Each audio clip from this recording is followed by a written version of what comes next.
이 새만금에 바닷물이 드나드는 배수관문이 오늘부터 하루 2번 열립니다. 2014년 하루 한 번으로 축소된 뒤 6년 만에 변화인데요. 이 해수 유통으로 나아가는 전환점이 될 수도 있습니다. 다만 농업용수 확보 방안이 마땅치 않아 기본 계획 변경을 포함한 포괄적인 대안 마련이 시급해 보입니다. 유룡 기자입니다. 활짝 열린 배수관문 아래로 거센 바닷물이 물보라를 일으키며 새만금 안쪽 호수로 밀려듭니다. 그동안 하루 한 차례 6시간 동안만 바닷물을 들고 나게 했지만 야간에도 해수를 유통시키게 된 겁니다. 지난달 새만금위원회의 결정에 따라 호수 내부 수질 개선을 위해 시급히 바닷물의 유통량을 늘렸습니다.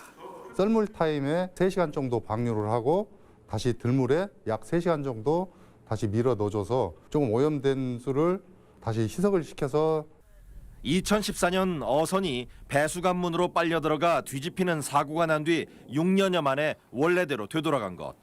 안전사고가 나지 않도록 어민들의 협조도 절실합니다.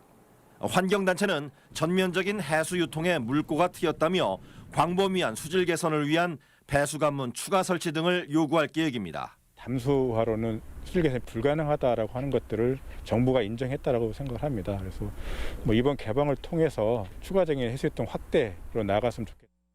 현재 해수 유통으로도 만경강과 동진강 하류까지 바닷물이 치고 올라갈 수 있어 수질 개선 효과는 상당할 전망입니다. 하지만 문제는 농업용수를 확보할 방법이 막막하다는 점입니다.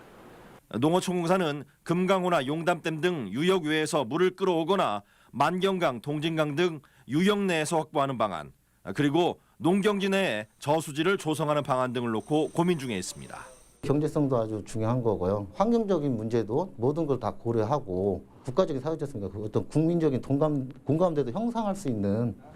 농어촌공사는 내년 1월까지 대책을 마련해 정부에 보고한다는 계획. 하지만 충분한 물을 확보하기에는 역부족이어서 물을 적게 쓰는 축산사료 재배나 낙농으로의 용도 전환까지도 검토가 필요하다는 지적입니다. MBC 뉴스 유룡입니다.